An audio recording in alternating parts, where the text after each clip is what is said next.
Welcome to our channel. నేను మీ ప్రశాంత్. గత కొన్ని రోజులుగా మనం చూసుకున్నట్లయితే కనుక రియల్ ఎస్టేట్ పరంగా చాలా డౌన్ ఉంది మనకు. అంటే కేవలం హైదరాబాద్ అనే కాదు, ఓవరాల్ తెలంగాణలో ఎక్కడ చూసుకున్నా కానీ ఒక 1 year అలా చూసుకుంటే కనుక కొంచెం డౌన్ అయితే కనిపిస్తుంది.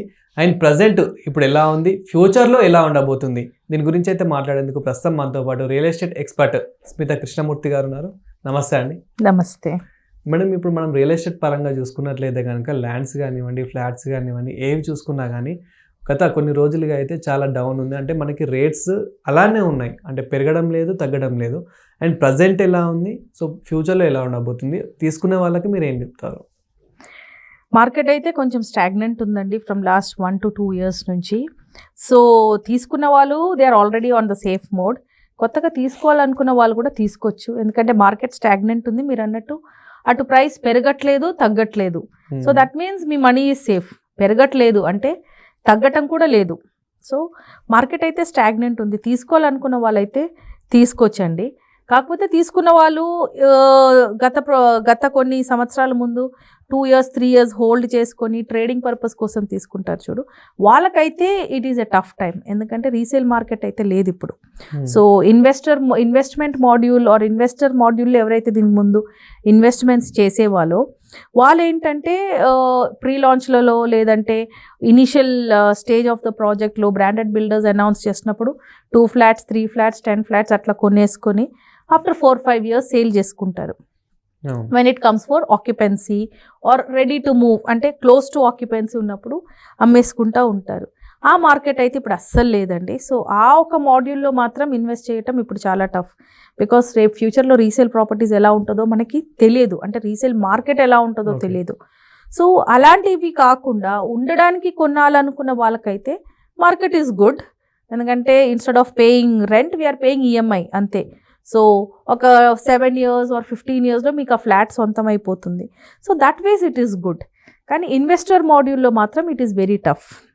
అండ్ అంటే మనకి రియల్ ఎస్టేట్ బిజినెస్ పర్సన్స్ కాకుండా నార్మల్ వాళ్ళు, సో ఈ ల్యాండ్ మాకు ఉన్నది అమ్ముకుందాము అంటే ఇంకా వేరే ఏదైనా బిజినెస్ పెట్టుకుందాం అని చెప్పేసి, సో ఈ ల్యాండ్ అమ్ముకుందాము అనుకునే వాళ్ళకి ఇప్పుడు అమ్ముకోమని చెప్తారా, లేదంటే ఇంకా కొన్ని డేస్ ఆగమని చెప్తారా? అంటే మార్కెట్లో రీసేల్ ప్రొడక్ట్స్కి అయితే ఇప్పుడు మార్కెట్ లేదండి. బికాస్ ఈ బేసిక్లీ ఏమైందంటే హైదరాబాద్లో ఇన్వెంటరీ చాలా ఎక్కువైంది.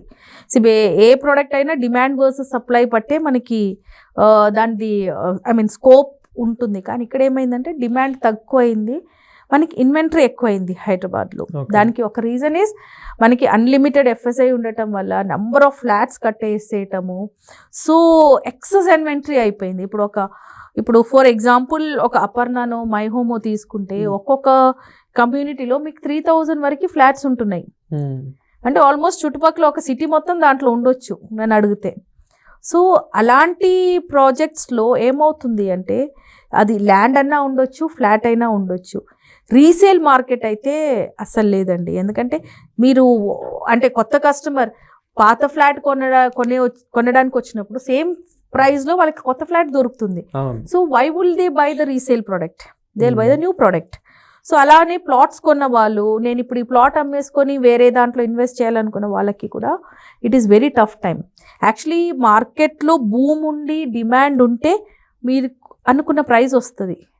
కానీ మార్కెట్లో డిమాండ్ లేనప్పుడు బయ్యర్ అడిగిన ప్రైస్కి మనం ప్రాపర్టీని ఇవ్వాల్సి వస్తుంది.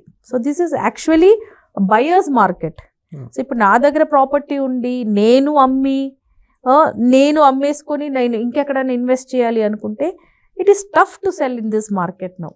అండ్ చాలామందికి ఒక డౌట్ ఏంటంటే మేడం, ఇప్పటికీ కూడా ఫర్ సేల్ అని చెప్పేసి చాలా వరకు మనం చూస్తూ ఉన్నాం. అంటే చాలా అపార్ట్మెంట్లలో కానివ్వండి, అంటే అది మెయిన్ ఏరియానే, బట్ ఇప్పటికీ మనకి ఫర్ సేల్ అని చెప్పేసి చాలా బోర్డ్స్ అయితే కనిపిస్తూ ఉన్నాయి.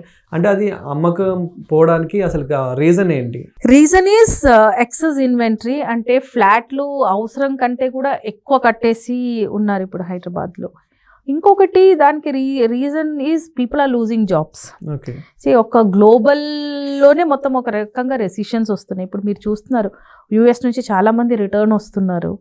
So there are so many reasons అండి. ఒక రియల్ ఎస్టేట్ పడడానికి కారణం గవర్నమెంట్ చేంజో లేదంటే వాళ్ళు తెచ్చిన పాలసీస్ మాత్రమే కాకుండా always employment, opportunities, money flow in the market, ఇవన్నీ రియల్ ఎస్టేట్ మీద చాలా ఇంపాక్ట్ ఉంటుంది.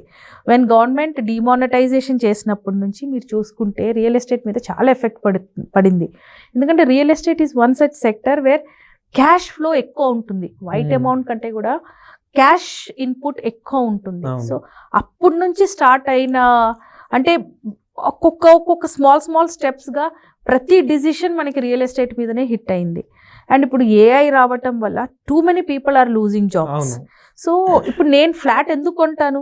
నేను ఒక స్టేబుల్ జాబ్లో ఉన్నాను, నాకు కరెక్ట్గా నెలకి 2 లక్షల జీతం వస్తుంది, 40-50 లక్షలు ఈఎంఐ వెళ్తుంది, 20-30,000 నా కార్ లోన్ వెళ్తుంది, మిగతాది నా పిల్లల ఫీజు. సో ఇట్లా ఒక క్యాలిక్యులేషన్తోనే ఇల్లు కొనుక్కుంటారు. ఇల్లు అయినా కార్ అయినా ఏదైనా ఒక అసెట్ కొనాలి అనుకుంటే. కానీ ఈ ప్రెసెంట్ ట్రెండ్లో ఏమవుతుందంటే people are losing jobs. Job ఉన్న వాళ్ళకు కూడా చాలా భయం ఉంది దట్ ఎప్పుడు మా జాబ్ పోతుంది అనేది.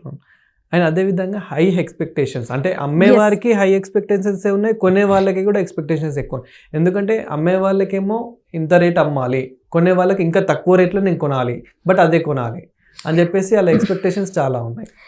అమ్మే వాళ్ళకి ఎక్స్పెక్టేషన్స్ హై అని మనం ఎలా అనగలుగుతామండి? బికాస్ బేసిక్లీ అంటే ఏరియాని బట్టి మనకు ఒక ప్రైస్ అనేది అయితే అనుకుంటాము కదా, ఏరియాని బట్టి మనకి ప్రైస్ ఫిక్స్ అవుతుంది. అదే ఏరియాలో మీకు 60 కోట్లు 40 కోట్లు ఎకరా ల్యాండ్ కొనుక్కొని he cannot cell his product for 3,000 or 5,000 SFT. So అమ్మే వాళ్ళకి ఒక బ్రాకెట్ ఉంటుంది. ఓకే, నాకు ల్యాండింగ్ ప్రైస్ నాకు ఇంత పడుతుంది, దాని మీద నాది మార్కెటింగ్ కాస్ట్ ఇంత, నా ప్రాఫిట్ ఇంత. ఎప్పుడైనా డబ్బులు పెట్టే వాళ్ళు ఇంట్రెస్ట్ క్యాలిక్యులేట్ చేస్తారు. సో ఇవన్నీ దీంట్లో క్యాలిక్యులేషన్లో ఫిల్ అవుతుంది. సో డెఫినెట్లీ ఎండ్ యూజర్ మీద ప్రైస్ ఎక్కువనే అవుతుంది. ఇప్పుడు మనం కోకాపేట వెళ్తే 12,000 నుంచి 18,000 per SFT ఉంది ప్రైజెస్. కానీ ఇంకొక 5 years తర్వాత మీరు కోకాపేటలో ఫ్లాట్ కొనాలి అంటే మీకు మినిమం 20,000 to 24,000 per SFT పడుతుంది. సో ఎక్స్పెక్టేషన్స్ కంటే కూడా అక్కడ ప్రైజెస్ అలా పెరిగిపోయినాయి. బిల్డర్ ఎక్స్పెక్టేషన్స్ కాదు అది, actually that is the real price. కానీ కొనే వాళ్ళు ఏమనుకుంటారు, అబ్బా అంత పెట్టి కొనాల్సిన అవసరం ఉందా నాకు హైదరాబాద్లో. కానీ మళ్ళీ కొనేవాళ్ళు కూడా ఉన్నారు. కొనేవాళ్ళు లేనిది అన్ని ప్రాజెక్ట్స్ అయితే స్టార్ట్ అవ్వదు కదండి. ఎస్, సో కొనేవాళ్ళు ఉన్నారు, అమ్మే వాళ్ళు కూడా ఉన్నారు. కాకపోతే మీరు అన్నట్టు ఆ బ్రాకెట్లో పడి ఎవరైతే కన్ఫ్యూజన్లో ఉంటారో అలాంటి వాళ్ళు ఎప్పుడు కొనలేరు ఫ్లాట్. సో అండ్ అదేవిధంగా ఇప్పుడు చాలామంది 2 BHK కానివ్వండి 3 BHK ఇలా చాలామంది కొని మళ్ళీ ఇంకో వేరే వాళ్ళకి అమ్ముతారు కదా, అంటే సెకండ్ రీసేల్. సో ఇలా తీసుకుంటే బెస్టే అంటారా? సో మళ్ళీ ఎలాంటి ప్రైజెస్లో తీసుకోవాలి తీసుకుంటే? రీసేల్ తీసుకున్నప్పుడు మీకు మినిమం 20% క్లాష్ ఉండాలి మార్కెట్ ప్రైస్ కంటే కూడా. అప్పుడే మీకు రీసేల్ ప్రాపర్టీ ఎఫోర్డబిలిటీ కానీ లేదంటే మీకు వర్కౌట్ అవుతుంది. ఇప్పుడు కొత్త ఫ్లాట్ నేను ₹1,00,00,000 పెట్టి కొత్త ఫ్లాట్ కొంటానా, ₹1,00,00,000 పెట్టి రీసేల్ ఫ్లాట్ కొంటానా? అక్కడ కొత్త ఫ్లాట్ నాకు కొత్త ఫ్లాట్ నాకు ₹1,00,00,000 ఫిక్స్డ్. ఓకే, నాకు రీసేల్ ప్రాపర్టీ నాకు 75 to 80 lakhs వస్తుందంటే నేను రీసేల్ ఫ్లాట్ కొంటా. కానీ అదే ₹1,00,00,000 రీసేల్ ఫ్లాట్ కొంటే కొనరు కదా. సో అక్కడ మినిమం 20% అనేది ఆ బ్రాకెట్ ఉంటేనే buyer will come to buy the resale property. So ఇప్పుడు మీకు రీసేల్ ప్రాపర్టీస్ ఎప్పుడు వర్కౌట్ అవుతుంది? ఇనీషియల్గా అంటే భూమి తవ్వినప్పుడు కొనే వాళ్ళకే రీసేల్ వాల్యూ ఆ బ్రాకెట్ వాళ్ళకి ప్రాఫిటబుల్లో ఉంటుంది. ఎందుకంటే వాళ్ళు కూడా 6 to 7 years వెయిట్ చేయాలి. ఒక హై రైజ్ బిల్డింగ్ తయారవ్వాలంటే ఎంత బ్రోచర్ మీద 4 years ప్రామిస్ చేసినా కూడా అది మినిమం వాళ్ళు 6 to 7 years తీసుకుంటారు. సో కొనే వాళ్ళకి ఏం చూస్తారు, అరే నాకు 40 lakhs 50 lakhs ఫ్లాట్ అమౌంట్ పడింది, నాకు ఇంట్రెస్ట్ ఇంత, అంటే 5 years or 6 years what ever the tenure is, interest minimum ₹2 interest పెట్టుకొని వాళ్ళు క్యాలిక్యులేట్ చేస్తారు. So just imagine 70 or 75 lakhs వాళ్ళకి ఓకే, ఆ బ్రాకెట్లో వాళ్ళకి అంత అయ్యింది. కొత్త ఫ్లాట్ ఎంతకు అమ్ముతున్నారు పొజిషన్కి? నాకు 1 crore అమ్ముతున్నారు. సో ఏంటి ఇక్కడ 75 lakhsకి నా property is ready to sell. Builder ఎంతకు అమ్ముతున్నారు? 1 crore. సో ఇలాంటి ప్రైస్ బ్రాకెట్లో రీసేల్ ప్రాపర్టీస్ ఓనర్స్కి వర్కౌట్ అవుతుంది. But otherwise it will not work out. Thank you.